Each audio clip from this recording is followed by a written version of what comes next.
Hey there, and welcome back to Temporary Locals. I'm Jared. And I'm Megan. This week we are taking you back to Savannah, Georgia. Vanna. Georgia. For those who've been with us for a while, we did a haunted Savannah episode during our Halloween series that just focused on the haunted history. So today we're going to share a little bit more about our experience and then talk about the history of a missing bomb off the coast of Tybee Island. But before we get into that, if you are new here, Jared and I are an adventure-loving couple who share our real stories and experiences from the places that we've actually been. Sometimes we have guests on to do the same about places that we haven't been to yet. So, whether you're planning your next adventure or you're just here for the storytelling, we are happy to have you. You're in the right place. We hope that you subscribe and join us for the ride. We put out new episodes every week. That's right. And I think before we get into the episode, I just want to mention that today's very special because today I received my Aztec death whistle. So I know that has no bearing on this episode. It has nothing to do with Savannah, Georgia, but I just wanted to talk about it and show you guys. Now, we did post a video on our socials, but this is the Aztec death whistle that I got. As you can see, it's a feathered serpent version. Was the feathered serpent god, the Aztec feathered serpent god. The Mayans called him Kukulkan. I don't know. Should I do it on the podcast? I feel like you should do it away from the mic. Yeah, I feel like it's going to blow it out. It's very loud. Yeah, all right. So this is what it would sound like. Now, just imagine, okay, it's 1,500 years ago, and you're a rival tribe in the highlands of Mexico, and there's 100 Aztec warriors coming over the ridge at you, and they all are blowing this simultaneously. All right, so here we go. That is crazy.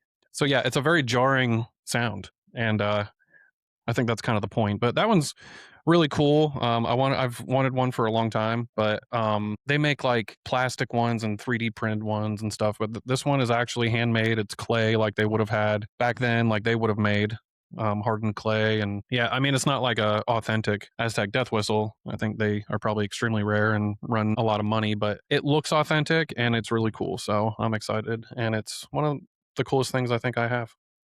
Yeah, since then we've been looking up, well, I did look up some other Aztec death whistle videos, and there's a lot of people doing them in the middle of the woods, people scaring kids near cemeteries, people doing recordings of their Ring cameras, and kids are just kind of hanging out on the street, and you do that in the backyard, and the kids are like, oh heck no, and they get out of there. Or It's just really funny. waking up your girlfriend in the morning. That's also a possibility, you know? Mm-hmm. I've thought of different scenarios on where I could use this, and because I mean I think it's going to be kind of like a centerpiece or a mantelpiece in our home with all our other like collections from all over the world, but it's also you can utilize it, you know. Yeah. I mean, it would be fun to do like in a campground or something, or Halloween time would be really really cool to use it. Yeah.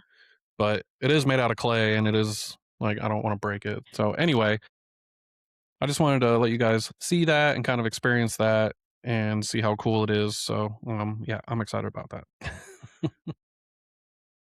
Alrighty, getting into our experiences in Savannah. We've been there several times, but specifically probably 2023. It was one of the first places I think we went when we first started dating. Yeah. I think Savannah was one of the first places we went. I was on the road at the time traveling for work, and I've spent a lot of time in Savannah over the years. I've been going to Savannah for 10 years. I've been there hundreds of times. I don't know. But I used to go there frequently, like every couple weeks I'd be in Savannah. And so you and I started going there, and we went there one specific time, but you and I have been there a number of times together also. Mm-hmm. So, yeah, I have a long history in Savannah. It's one of my favorite places down in the low country, and it's special. It's special to me and you. Yeah. It's a love story. It's a romantic city in that way, Yeah. you know? Yeah. So we spent time downtown Savannah in the River District. There's so much to do just in that one little area. I mean, there's all kinds of shops. You get to see the cool cobblestone streets. You get to walk along the river, see that iconic bridge, which we were just talking about. It's like the same cable style bridge as the the Ravenel Ravenel, Bridge right. in Charleston. Yeah, it looks similar. I think it's smaller. Yeah. Yeah. But it's yeah, River Street's really cool. There's a lot of shops, a lot of bars, a lot of people go down there, and it's just a really festive kind of atmosphere. And you're right there on the river. It's got really beautiful views, especially if you're there for like sunset. You can look out over the river and you see the boats and you see the bridge, and it's a really popular place in Savannah. I mean, all of Savannah's beautiful. They have these little squares that they have everywhere, these little like town squares that you can walk through. And I think Savannah's kind of known for Spanish moss. Although you see Spanish moss everywhere down here. You see a lot of Spanish moss in Hilton Head and Charleston and other areas on the coast, but I think Savannah's like specifically known for Spanish moss. Yeah, when you think about Savannah, you think about the towering trees with the moss hanging down over like a Hmm. road. It's just picturesque. Right. Yeah, it's one of those like classic low country cities, and obviously there's a lot of history involved in Savannah. Like you mentioned, we did a Halloween special on Savannah, because it is also a very haunted city. But today, I think we're just going to be talking about some of our other adventures and some of the history that has to do with Savannah in general. Mm-hmm. So, I just remembered from that haunted episode, that's the one where I goofed. This was before we did video, so we don't have a clip of it, but that's the one where I was trying to say the the trees have teeth, but I flipped that and I said the teeth have trees, like very confidently. yeah, yeah, And it's one of our best outtakes. we absolutely lost it. We left it in the episode. My high pitched cackling laugh. Yeah, I don't think we were going to, and We then weren't. I was like, no, let's leave that in Yeah. because it's hilarious. Yep. Well, I'll have to go back and maybe I can like just snip that audio out, Yeah. do something because that was Well, hilarious. and people just hearing you say that, they're going to be like, what do you mean teeth and trees? So if you're interested, if that sounds odd to you, there is an explanation behind it. Go listen to our Haunted Savannah episode from our Halloween special, Yep. and it'll explain everything. Yeah. But anyways, back to River Street. There's lots of like restaurants along there too. We ate at just like a random kind of one that it was like River District something, like seafood company or something like that. Yeah. There's also the Georgia Queen, which is a large riverboat kind of hanging out there. I remember you pointed that out to me when we were there. You're like, oh, look, it's the Georgia Queen. And we did an episode on New Orleans where we actually rode on a riverboat, the Creole Queen. So we looked it up to compare them, and the Georgia Queen is actually bigger. It's like 40 feet bigger. Yeah, which is odd because when I'm in Savannah and I'm on River Street and I see the Georgia Queen, to me it doesn't seem as big for some reason. I guess probably because we haven't been on it. We never actually went on it. But being on the Creole Queen, I was like, this is a large boat. It's Yeah. multiple floors and they got a whole dining hall area, and um yeah, the Georgia Queen, when I look at it, I assumed it was smaller, but when we looked it up, actually wasn't the case. It's actually larger. It's a larger riverboat. Yeah. But I mean, they do tours and stuff. I've just never really cared to do one when I'm in Savannah. But I'm sure it's cool, Yeah. you know. Yeah. Um, you can't talk about Savannah without talking about the historic steps, aka the death stairs. Yes. They do call it the Death Stairs. And it's funny because a lot of Savannah, there's a lot of staircases that are very treacherous, I'd say. And also just the cobblestone in general. Places like Savannah, Charleston, there's a lot of those like historic old cities where a lot of the streets are either like old style brick or cobblestone. And so very uneven sidewalks, very uneven streets.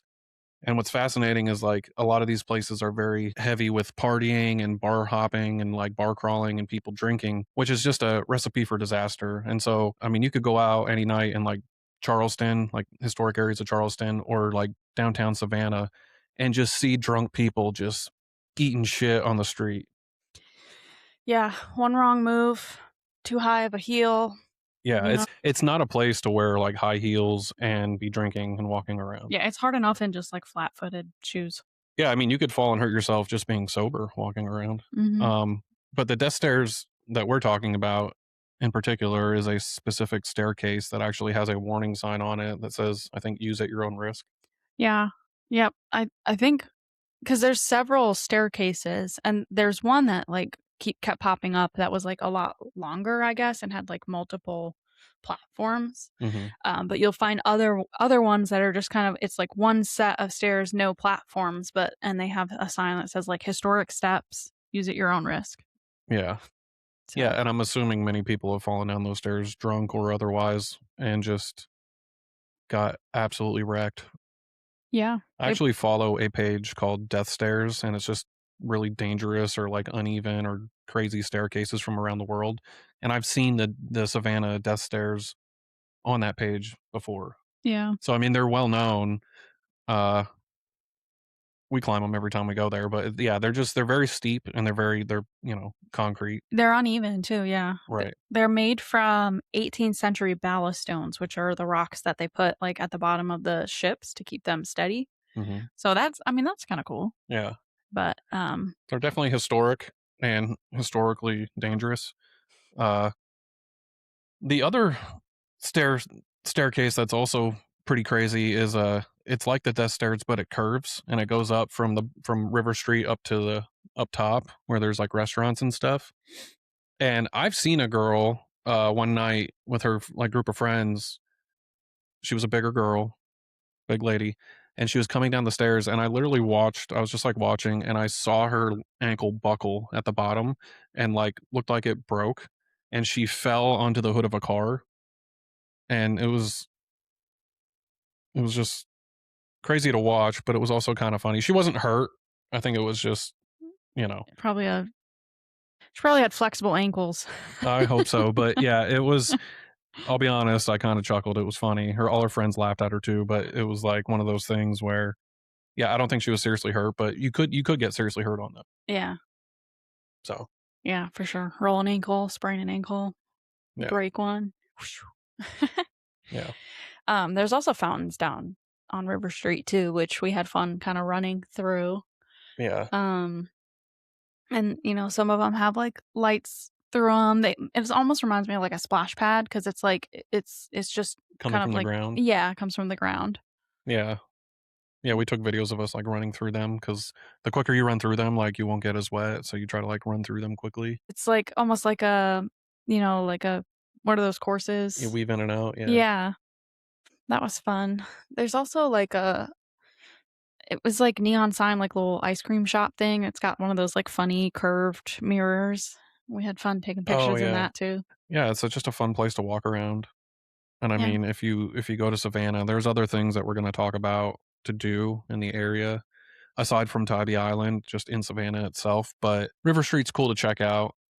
It's not as crazy, I'd say, but it's like a little mini Bourbon Street kind of. There's a lot of shops, but there's a lot of bars and people drinking and stuff, especially in the evenings. But there's some good restaurants down there. There's candy shops. There's a Christmas shop down there Yeah, that's like all year round yep, I was Christmas gonna bring shop. Cool place to go. yeah, definitely. Another place is the Bonaventure Cemetery, which we did talk about in our Haunted Savannah episode. That was episode 17. This is 37, so 20 episodes ago. 20, exactly. Bringing it back. So talking about the like Spanish moss, like when I think of Savannah, I think of like the pictures that we took in Bonaventure Cemetery with the live oaks and just towering over, basically like framing the road. Hmm.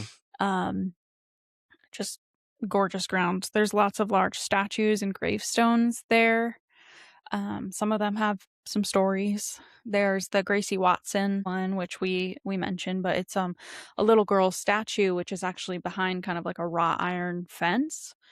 And so you can find information about her online, and there's actually a Bonaventure Historical Society. And so in their records, they said that the Gracie was the daughter of a hotel manager, and everybody in town knew her because she kind of like ran around the hotel, like think like Sweet Life of Zach and Cody for those that were in that Disney era, just kind of like terrorizing the hotel. And she actually passed of pneumonia 2 days before Easter when she was 6 years old. So her monument is based on a photograph of her. So that was given to a sculptor in town. And then at some point after her death, it became popular to leave presents at her gravesite, especially around Christmas time. So I remember seeing that, and it's like sad because it's like nobody's feels good when a child dies or you see like a really small grave or casket. But it's a nice little memorial. That one's a pretty famous one. They moved the statue though, didn't they? No, that was the other one. Oh, okay, yeah, because there was one that was featured in there's a book written, Yep. Midnight in the Garden of Good and Evil, and it was made into a feature film starring Kevin Spacey, and I think after that kinda blew up, that cemetery became really famous for that. And people would People go visit and try to see that specific statue. statue, right? And so they moved the statue, I think it's in the museum now, Yep. but The Telfair Museum. yeah, I mean, that cemetery is like you said, it's extremely picturesque and it's the most cemetery-like cemetery I think I've ever been in, if Yeah. that makes sense.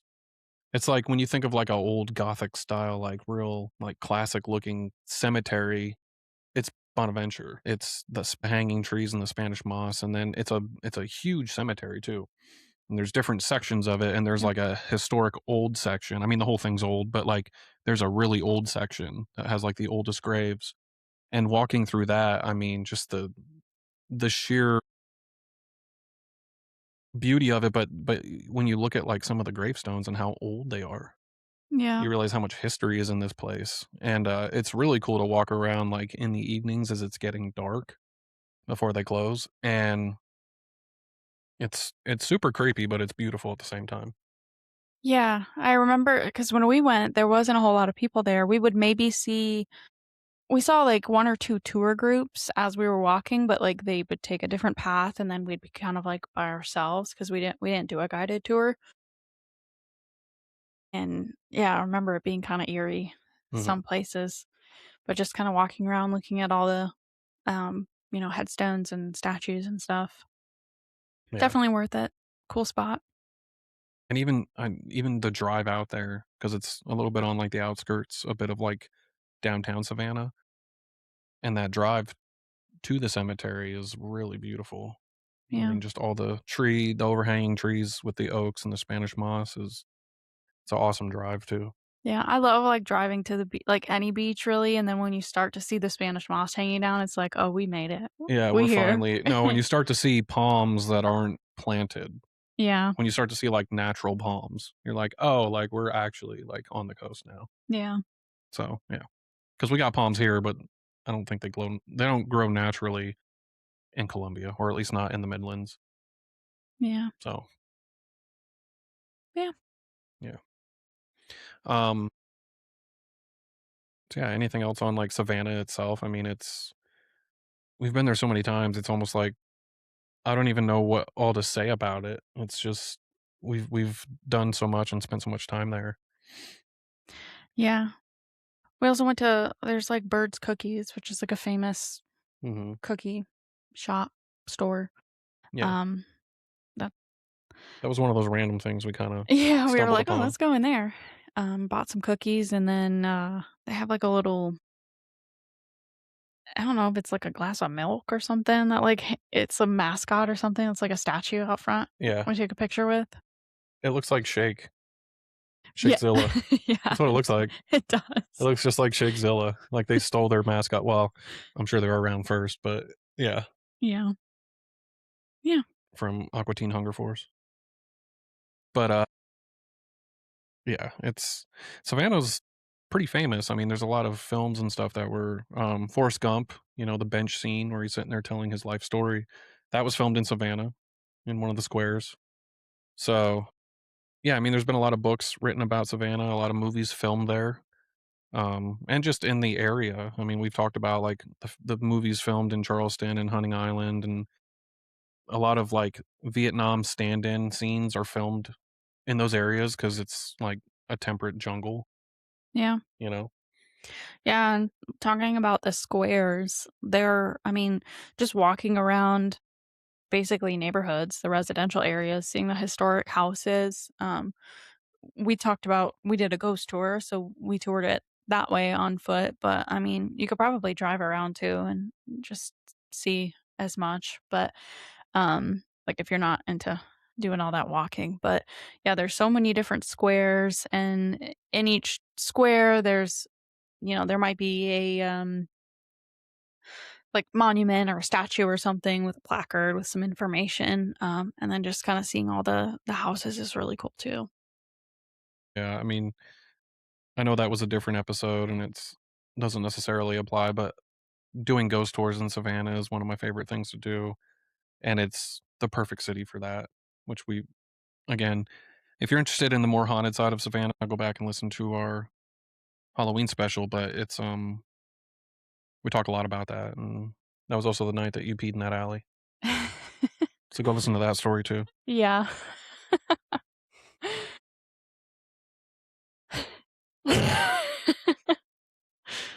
We can move on to Tybee.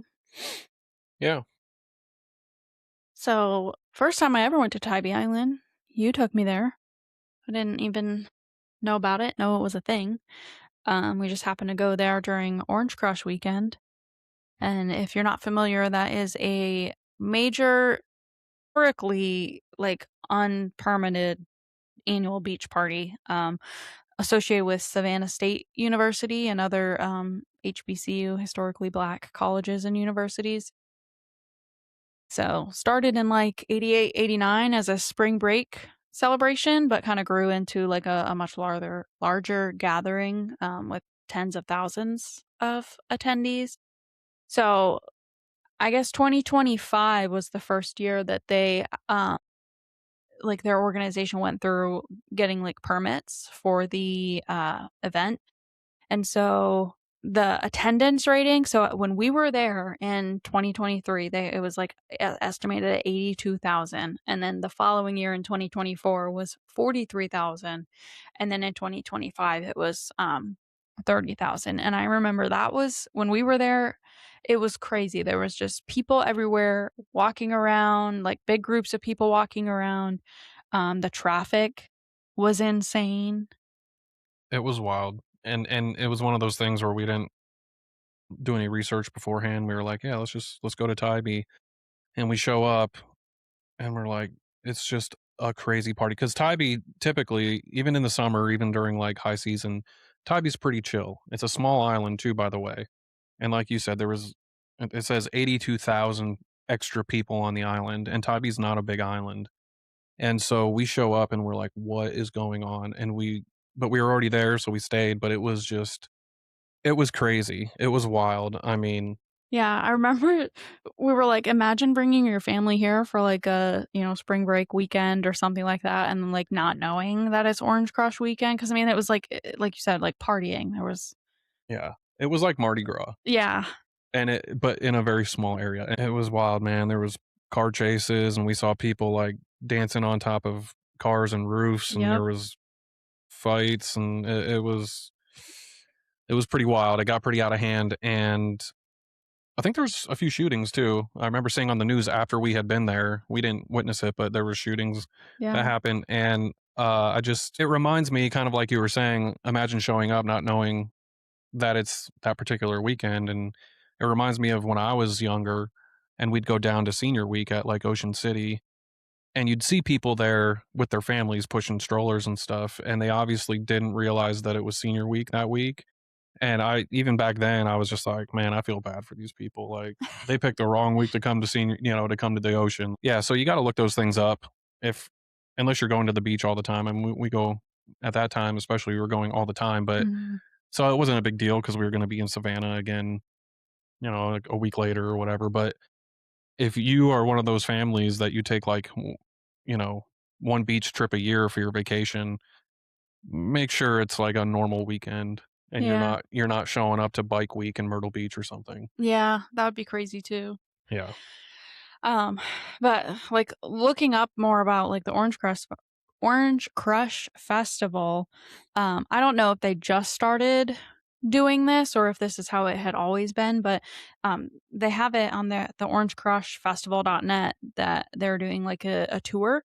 So from March through June, they're going to be having um different, festivals throughout Georgia and Florida. In Tybee, it's gonna be April 17th, 18th, and 19th, and I think in March, which I think technically is, like, the college spring breaks, so probably this past weekend, they were in Miami. Fun. Um, Yeah. Yeah, so it's I mean, you can look it up online, there's tons of, like, DJ sets and stuff if you're interested in that, but yeah, going through, April. So if you are planning a trip to Tybee upcoming, just be aware Orange Crush Festival is happening on Tybee Island, April 17th through 19th. So they're still doing it on Tybee? Yep. Okay, because I knew that after, Yeah, it's especially that year that we were there, a lot of the residents and, like, local homeowners and people that live on the island were like, "We don't want this anymore."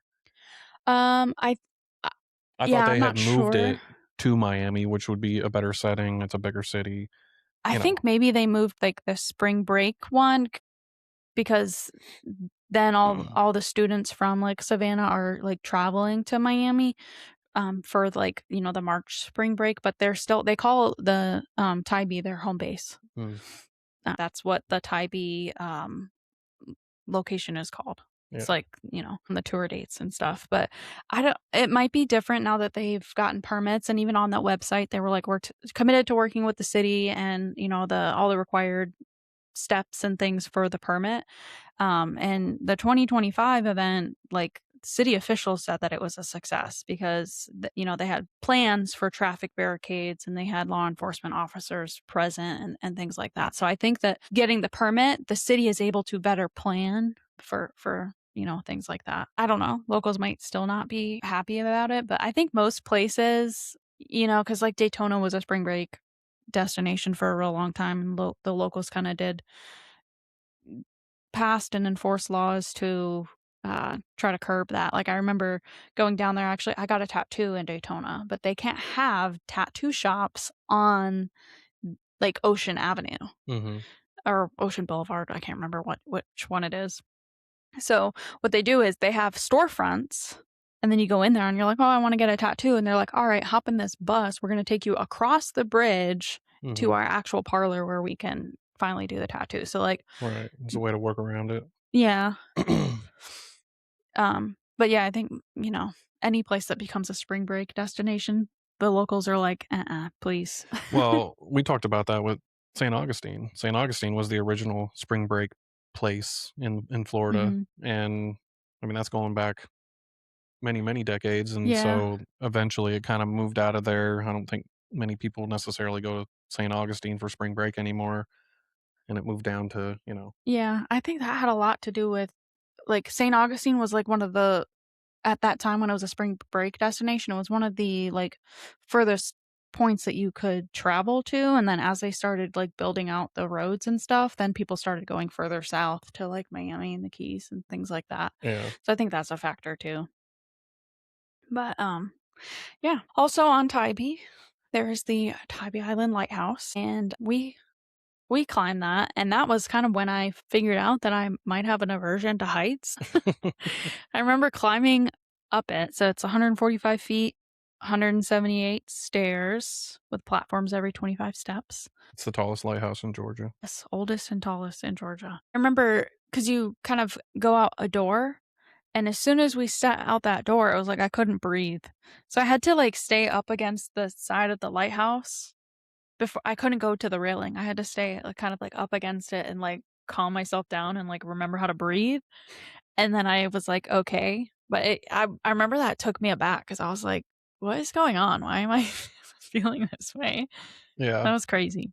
Well, it's a tall lighthouse, and it's a hike up to the top, and, it's a lot different than, like, the Hilton Head Lighthouse or some of the other ones. I mean, Hunting Island's also very tall, but, yeah, the Tybee Island Lighthouse it's up there, and you get up there, and it's a beautiful view, though, overlooking the ocean and everything, so first time I actually ever went to Tybee, which was the first time I was ever in Savannah, so this was over 10 years ago. I went to the lighthouse and hung out at the beach by the lighthouse, but I didn't explore anything else on the island, and so I thought that, like, I thought that was the main part of the island, and if you remember, during Orange Crush weekend, we actually went to the lighthouse, and the main reason was to get away from just the craziness of all the, like, The huge crowds. crowds and everything, Yeah. because we were like, "Nobody's gonna be at the lighthouse, they're all drinking and partying." So we went to the lighthouse, and it was, like, super chill. Yeah, there was, like, nobody there. Yeah, and so the first time I went there, I didn't even realize, like, there was a rest of the island until I Mhm. started going back and exploring more of the island, and I realized that the lighthouse isn't even for it being the biggest and the oldest lighthouse in Georgia, and it's like a real staple of the island, a lot of people don't really visit it, it seems. Most people spend time on the other parts of the island. Yeah, and at the pier and stuff. Right, yeah. Yeah, they also do have a pier.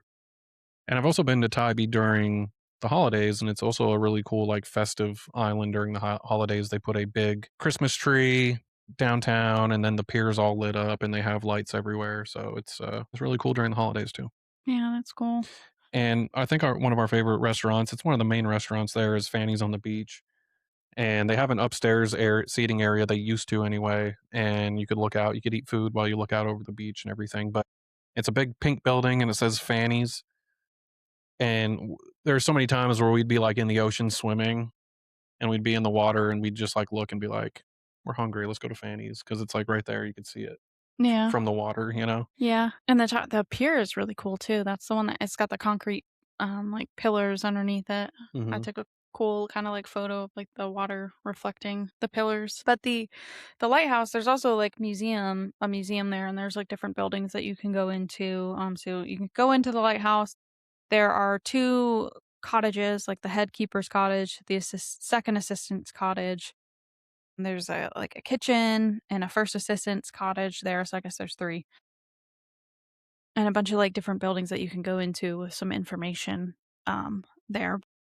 Looking at the brochure online, I didn't realize this while we were there, but, they have, like, a thing that has the 7 flags that have flown over Tybee throughout the years, and I just thought that was kind of interesting. So the Spanish flag in 1520, the French flag in 1605, the pirate flag in 1700s, the Union Jack flag in the 1700s, and the Confederate flag in the 1860s.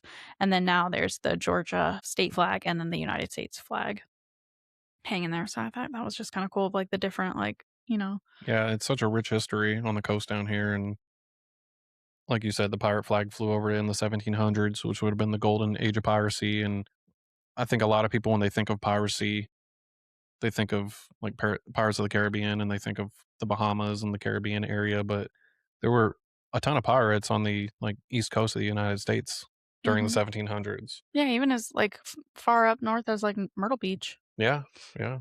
Well, and the Outer Banks too.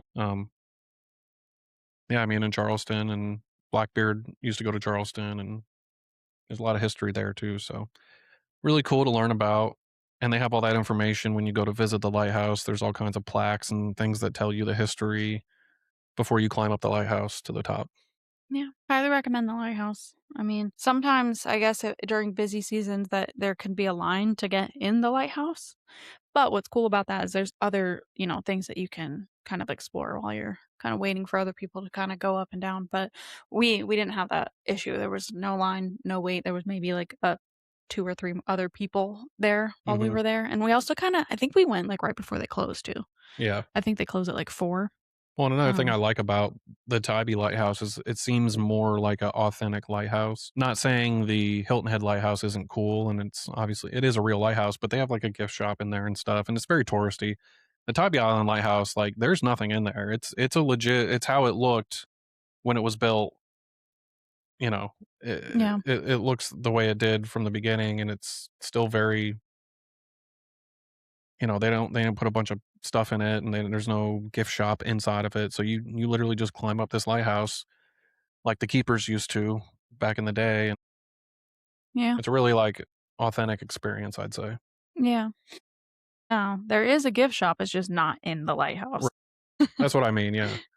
Which is cool about the Hilton Head Lighthouse, it's just, like, it's not as big also, Mhm. but it just feels like a touristy gift shop thing that you're Yeah, it doing, feels real crowded in the Hilton Head and one it too. is very crowded, yeah. The Tybee Island Lighthouse is like, you're really in a lighthouse, and it looks the way it did, back then, so Mhm. I really like that lighthouse, it's one of my favorites on the Southeast coast. Yeah. But, another thing that I like doing at Tybee, which I've done before, is rent bikes. We talk about, like, bike destinations a lot.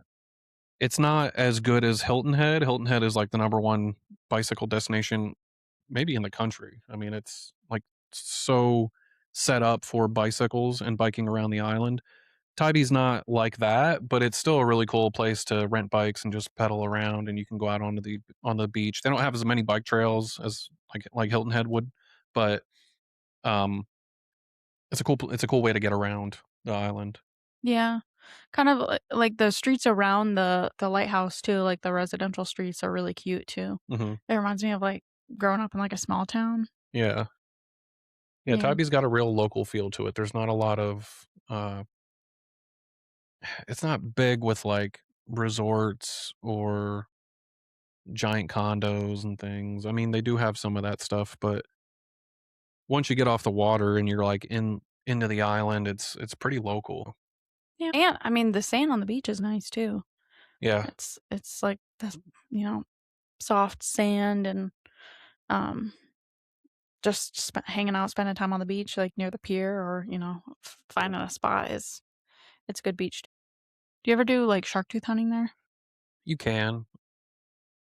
I don't think it's as like well known for it as like Folly would be. Yeah. I think Folly's more of a shark tooth destination, but you can find shark teeth on any beach down here. But like any beach, you got to get up early and you got to go out with headlamps after the Yeah. tide goes down, and you got to look at that time. But which I really love doing. But because Tybee's also very well known for its sunrises, it has really nice sunrises.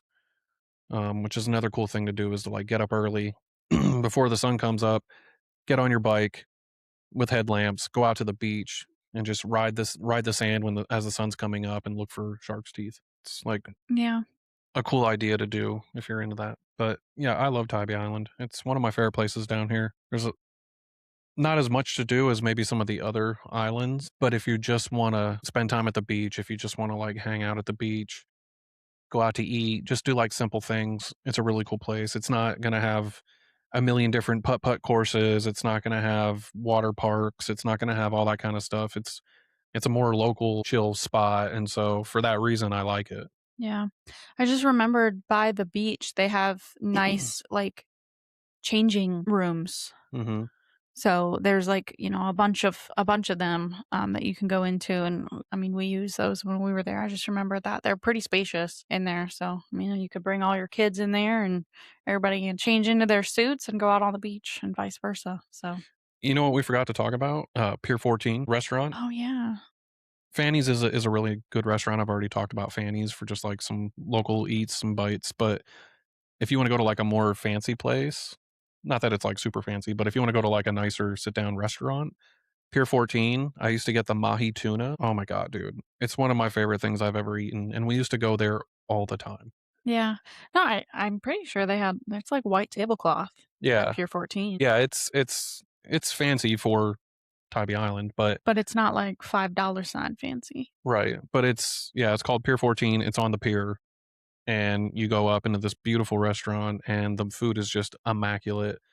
And remember the one night a bunch of us went out. Yeah, It was like me, you, and a bunch of like, it was like your work group. yeah, and, who was it, JD and Justin and all them, Yeah. and we all went out and, we ate at Pier 14 because we told those guys, like, "You guys gotta come and try this restaurant." So we all went out to eat, and then afterwards, we walked around the beach at night, remember? Yes. And just, like and then there was, like, a boom lift randomly on the sidewalk, and and Yeah. we were gonna jump on it, and yeah. Yeah, you guys were like, "Oh, let's figure out the keys in it." Yeah. I think somebody turned it on, and then we all ran, like we were Yeah. fucking teenagers again. We are like, "Oh, let's go." But, yeah, Pier 14 is also another good place to go. We used to, like we'd swim all day in the ocean or do whatever in the ocean, and then hang out around the island. We'd get lunch at Fanny's. Like, we'd be in the ocean all morning, and then we'd see sign for Fanny's, and we'd go to Fanny's for lunch, and then we'd get back in the ocean, and then we'd get out of the water finally after being in the water all day and like beach bumming it or tanning, and then we would for dinner we'd go get like showered or whatever. We'd go get ready, and then we'd go out for dinner at Pier 14. So that's your itinerary right there. Yeah, that's a good day. Perfect day in Tybee. And then in the morning, ride bikes for the sunset, look for shark's teeth. Yeah, Note that down. that's right. You have a kind of funny "Don't judge a book by its cover" story from Tybee, don't you? Yeah, we were leaving Tybee Island one night, and it was Rachel and I, and stopped at this gas station on the island. It's one of the few gas stations there before we were leaving. And as we're in the gas station getting snacks or whatever, there's this guy in there and he's like a white dude and he's got face tats. He's like covered in tattoos. He looks rough. He looks like he just got out of prison. Like he just doesn't look friendly, I guess. Not that I judge people that way or anything. I've got tattoos, obviously, but he looked like not somebody you want to see in a dark alley. And so, but you know, everything was cool, whatever. We got our stuff and we got in our car and he got in his car right behind us and we're leaving. And as we're driving down the road, this dude pulls up to the side of us and is like trying to get us to roll down our window. And it's me and I'm with Rachel. So I'm with like a female and I'm like, God, here we go. Like, am I going to have to fight this guy? Or, you know, I was like, does he have a gun? Like, is he trying to rob us? Like, what is he trying to do? And he's like yelling at us to roll down our window. And Rachel's like, what do I do? And I'm like, roll down your window, like, see what. And she rolls down her window and he's like, he's like, excuse me, ma'am. He's like, because she was driving. He's like, your lights are off. You got to turn your headlights on. And Rachel just like slowly rolled up the window and we're like, thank you. And she like turned her lights on. And we were like, He was like he was trying to trying be to help you nice. out. Yeah, he was like the nicest guy ever. And I was like, oh, this fucking criminal is going to try to kill us. We're gonna get carjacked. Yeah. So yeah, don't judge And people. he's like, safety first. Yeah, I know. He was trying to be a good Samaritan. But Oh, I don't know, man. It's we always have so much fun when we go there. yeah. You know, I think Tybee's also where I got stung by a Portuguese man o' war. Mm, I told you that story. Yeah. you did, yeah. Yeah, I got stung by a Portuguese man o' war. They were really bad one season when we were there, and they had the purple flag, which means Portuguese man o' war. Either stay out of the water or be safe or swim at your own risk. And so I was in the ocean, and all of a sudden, I felt a jolt of pain, like searing hot pain, but it was like quick. It was boom, like that on my foot. And because I was in the ocean, I was in the water, I didn't know what it was. So I didn't know I had gotten stung. I didn't know if I got bit. All I felt was just like instant pain. Yeah. So I didn't know if I got bit by a shark. Like I didn't know because they say when you get bit by a shark, their teeth are so sharp and it's so quick that like you feel pain for a second and then you're like, oh, I don't have a leg. Mm, Like you don't even realize it until you get out of yeah. the water. Well, I didn't know what had happened to me, so I like yelled out in pain and I kind of stopped for a second and I was like, what was that? And then it hit me again. Oh, And I like screamed and I ran out of the water and I'm like hobbling and I looked down at my foot and I had like a big mark on my foot, on the top of my foot. I still have a burn mark on my foot from this thing. And so I'm like hobbling up the beach just in pain. And this guy walks up to me. He sees what happened and he walks up to me and he said that his daughter had gotten stung the day before. And the Portuguese man o' wars, if you don't know what they are, they almost look like jellyfish, but they're shaped different and but they have really long tentacles. And this guy told me that his daughter the day before had gotten her entire leg wrapped around by the tentacle. mm. And so she had burn marks all around her leg where it had stung Yeah, her. that's crazy. And so mine was just a little mark on my foot. So I felt like a bitch. But he was like, yeah, what you got to do is rub wet sand in it. And I didn't know anything at the time. And so I was like, I'm not listening to this random dude. I'm like, I'm not going to do that. That sounds He's like, terrible. rub some dirt in it. Yeah, that's what I thought. I was like, I'm not rubbing wet sand in it. Like, and he's like, no, it takes the pain away. And I was like, no, dude, I'm not doing that. So I ended up looking it up later and he was actually right. They actually do say to rub wet sand in it. So I should have listened to him, but I was like, I'm not doing that. So I started hobbling my way up. I'm limping. And the lifeguard, they had a lifeguard there. He saw me and he instantly knew what it was because apparently purple flag, there other people had been getting stung all weekend.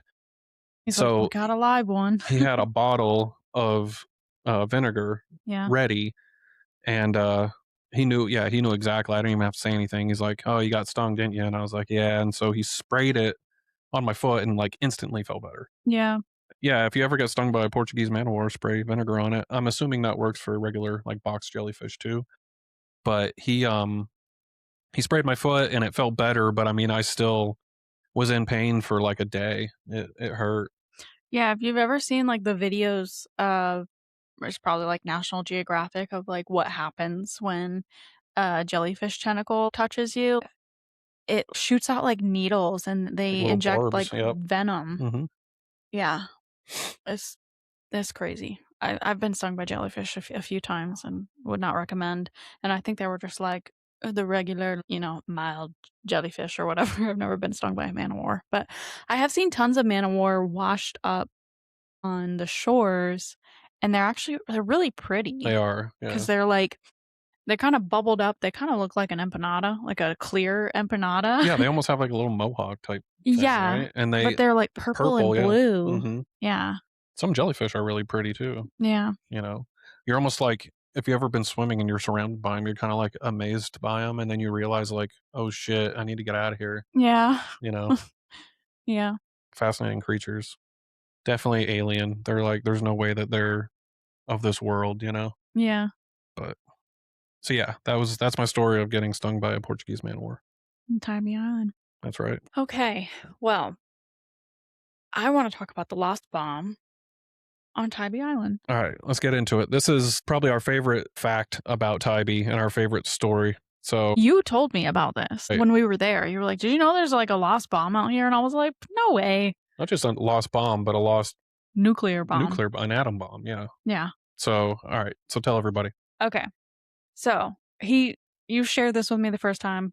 I looked it up specifically for this episode. Well, I looked it up after that, but getting more information again for this episode. So on February 5th, 1958, a B-47 bomber collided mid-air with a fighter jet during like a training session off the coast of Tybee, and they lost a nuclear bomb, and they never found it.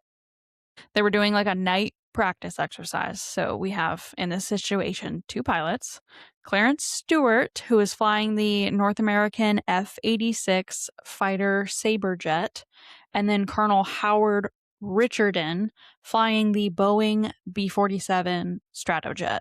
Okay. So Colonel Howard and the B-47 was doing like a simulated combat mission flying from the Homestead Air Force Base in Florida. And around 2 a.m., Stewart, who was in the fighter jet, he didn't see the B-47, didn't see it on the radar, and he just kind of started descending.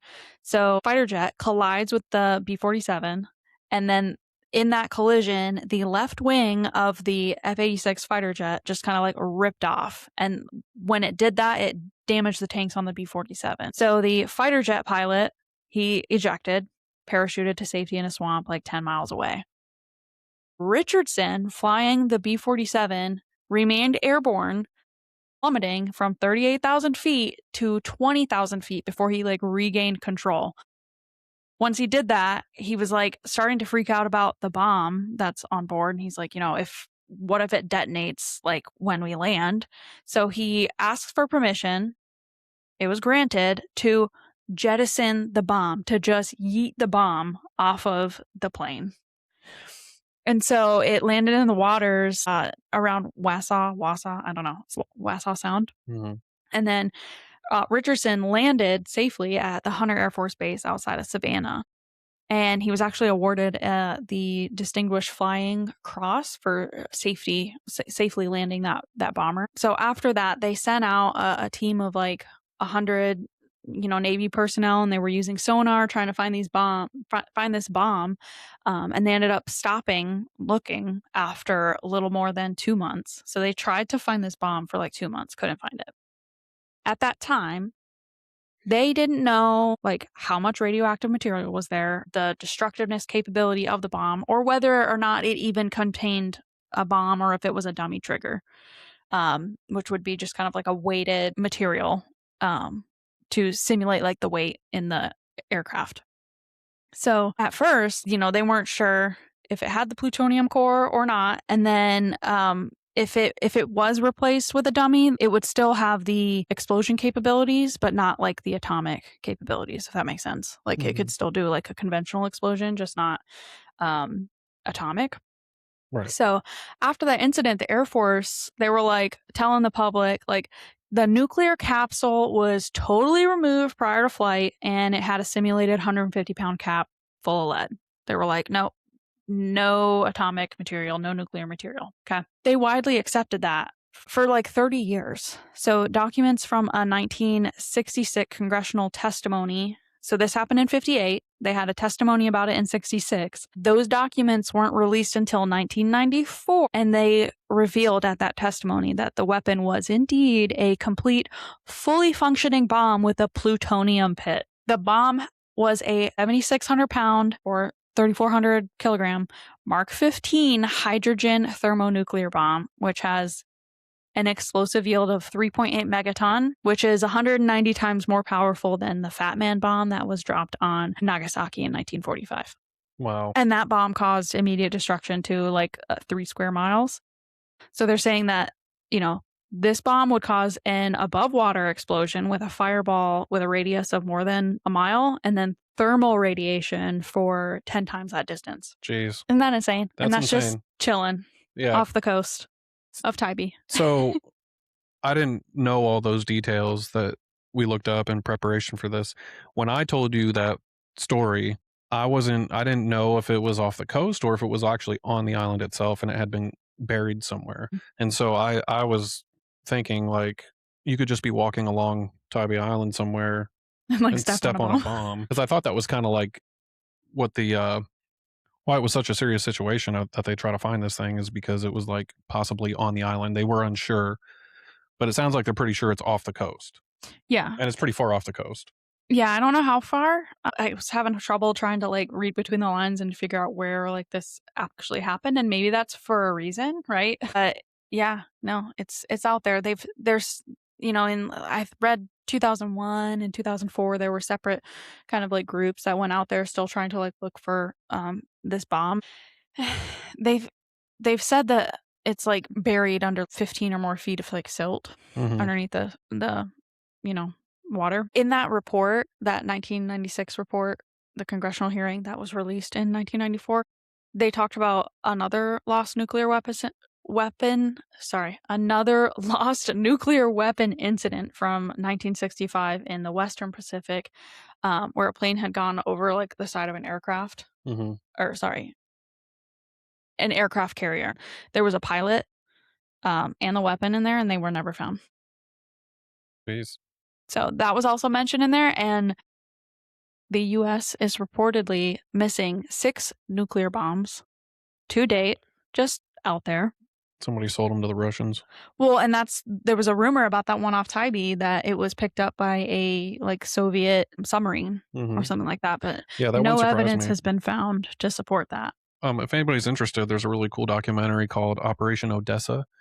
And long story short, it's essentially these 2 guys that end up going to they're smuggling drugs out of South Florida, out of Miami, and they go to Russia to try to buy a submarine so that they can kind of like navigate the waters without being caught by Homeland Security or the Coast Guard. And so they try to buy a submarine from Russia, and while they're in Russia trying to like make a deal for the submarine, the Russians ask them if they want to buy a nuclear bomb. Yeah. So it's a wild documentary if anybody's interested. It's a true story, right? It's a true story, yeah.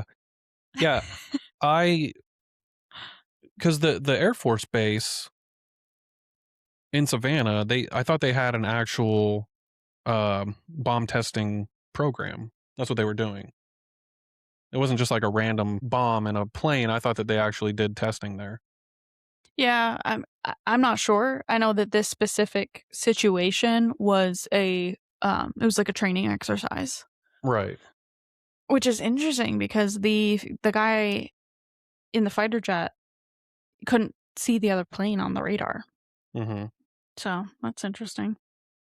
Yeah, it's funny that they would even disclose that information to the public. Yeah. Maybe it was a UFO that took them down. I don't know. Very, very interesting. So yeah, there's a lost bomb off the coast of Tybee Island, and who knows? Some of the ships that go through that channel, I mean, who knows? Yeah. Detonate at one time.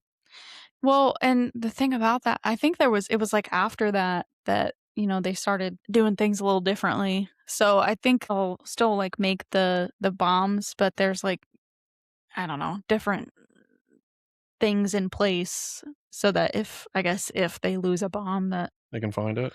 I don't know if they can put an air tag on it or something. No, I was gonna say like protective things, so where like it wouldn't false detonate. Yeah. Yeah, you would also think that if they were doing any sort of training exercise, they wouldn't be doing it with a live bomb, though. Yeah, and I think that's why there was, like, a hearing about it because at first, like, the Air Force was like, "No, no, no, no, no, like, we don't do that," and in their, like, official, like, procedural documents, they don't use live bombs in training scenarios, Mhm. which is like, I mean, duh? Right. But, yeah, so I don't know who slipped up or what happened there, but, yeah, it came out in that hearing that, no, it was a legit plutonium bomb. Wow. Yeah. That was a fun I mean, it was a Fun. fun one to, like, look up and because I mean, we're sitting there at Starbucks, and I'm like, "Oh my gosh," and you're like, "What?" And I'm like, "Oh my gosh, you gotta hear this," and I'm like A deep dive. Yeah, I had read about that before, but I didn't remember all the details. I just knew that there was a bomb missing somewhere on the island or somewhere near the island, and because they had done bomb testing right there at the Air Force Base in Savannah, and so there was a rogue bomb missing, nuclear bomb, and I always remember thinking like, and people just walk around like nothing, like, Yeah, 1 of 6 around the United States. yeah, Well, I actually don't know if all the other 5 are around the United States, but the US has lost 6, including this one, so that's crazy. It's crazy they would again disclose that to the public. yeah, Yeah. yeah, and it's like, I wonder where that rumor started about, like, the Soviets finding that and taking that. Yeah, because you would imagine if it's anywhere like off our coast of the United States that Soviets wouldn't even be able to get close enough. Yeah, We would detect them like coming into our waters. Yeah, so that's pretty crazy. It's fun to look up and do deep dives into like little lesser known facts. I wonder how many people that go to Tybee every year for vacation or go there, to go to the beach. I wonder how many of them know that story. yeah. I mean, I wouldn't have unless you told me. I think the locals are like it's a Tybee bomb, like, Yeah. they're well aware. It's Yeah, part of the lore. and it kind of makes sense because you'll see shirts and stuff that have like a bomb on it and Mhm. things like that. So it is kind of a known thing, but I think it's more of like a thing that's known by people that are from the area or live there. And so I don't know how many people that actually like travel to Savannah or Tybee are even aware of that story or know Yeah. that, they're possibly walking or swimming around a nuclear warhead underground. Yeah, it's out there, or the story behind it. I mean, that's a crazy, like, plane crash story that n nobody died. Yeah, That's impressive. pretty impressive. Another thing to do in the area is Getaway Island, which we didn't really talk Yes. about. It's a state park down there and it's picturesque, just like everywhere down there. It's a beautiful state park and there's Spanish moss everywhere. There's a lot of really cool hiking trails. It's just a beautiful place to go and kind of explore. Yeah, I really enjoyed Skidaway Island. Like you said, the hiking trails are like, the palm fans everywhere. It's like, hiking through the tropical jungle. It's awesome. Yeah. It's really cool. There's Skidaway Island State Park, which is there, but there's also Jekyll Island down in that area, down in Georgia. And Jekyll Island is where the formation of the Federal Reserve happened. No way. In Uh, Georgia? yeah, in Georgia. And so JP Morgan, the Rothschilds, all the bigwig bankers of the time all met in Jekyll Island, and that's where they actually had the idea and formed the Federal Reserve, Hmm. which is arguably one of the most evil institutions ever implemented in our society. But it is interesting that it started there. Yeah. And such a beautiful place. Jekyll Island's really cool. Yeah, Jekyll Island, Skidaway Island. There's all those barrier islands down there are so awesome. And but yeah, it's an incredible area, Yeah. We love Savannah. Um, Savannah and Tybee. yep, Savannah and Tybee. So let's go over a really quick 3-day itinerary. So let's say somebody listening to this is going to take a trip with their family for a long weekend. We'll say 3 days to Savannah and Tybee. Well, we'll say to Savannah, and we're going to obviously encourage them to go to Tybee also. But what should they do on day one? River District, River Street. Yeah, Walk around. in the evening, probably. Yep. Yeah, walk around, explore the river district in the evening. Uh, that's probably your first day because it's not huge down there, but it's big enough that you could spend an entire evening or afternoon Yeah, kind of there's a lot exploring. to do. You can go into the shops. There's like candy shops with like fudge and stuff, which is awesome. That Christmas shop that we talked about. A lot of ice cream.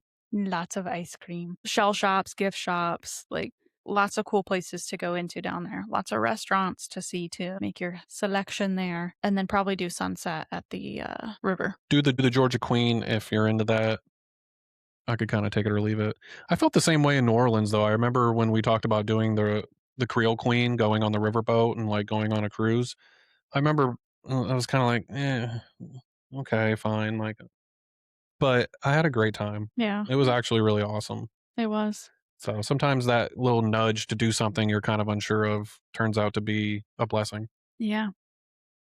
So the next day you wake up, I think exploring more of Savannah outside River District, because River District is kind of touristy, and the rest of Savannah is very beautiful and historic. I think visiting some of the historic homes and buildings, visiting some of the squares and the statues and the fountains, I think is a good second day.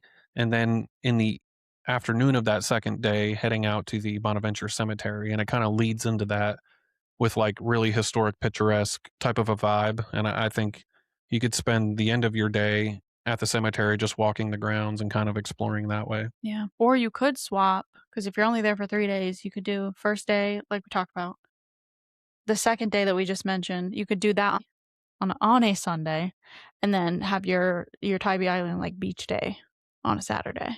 Because that would be a good day, like, going down to the squares of Savannah and then going to the Bonaventure Cemetery and then kind of like, heading out from there. That way you're not all sandy. Is the cemetery open on Sunday though? That's a good question. I don't know that it is.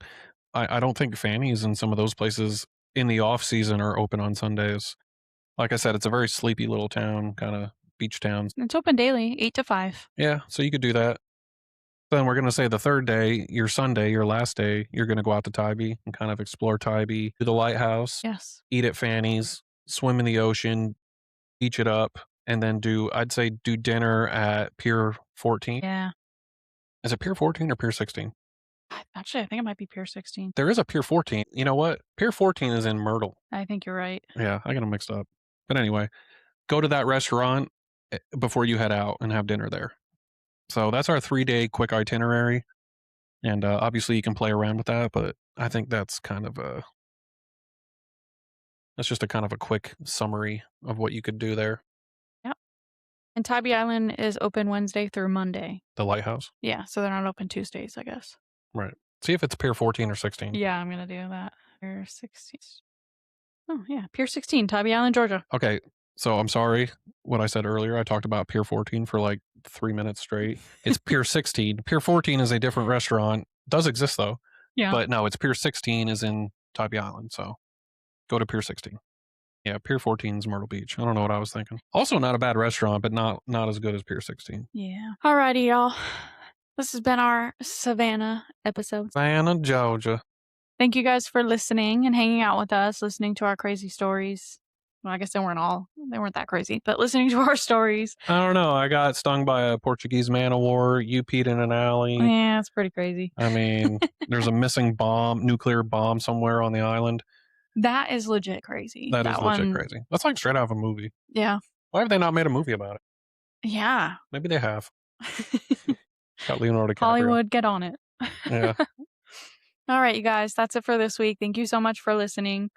Let us know if you enjoyed this episode, if you want to hear more fun facts about the bombs that have been dropped on the U.S. Wait, that came out wrong. The bombs that the U.S. has lost. Yeah, at this point in time, that's not. Sorry, y'all. Yeah. Anyways, you can find us on Spotify, YouTube, Podcast, and Instagram, Temporary Locals Podcast. Jared's on Instagram and YouTube at Rover Stover. And you can find me on Instagram, TikTok, YouTube, and Facebook at Mega Goes Global. And with that, I'm Jared. And I'm Megan. Thanks so much for exploring with us. And remember to be a local anywhere you go. Bye. Bye.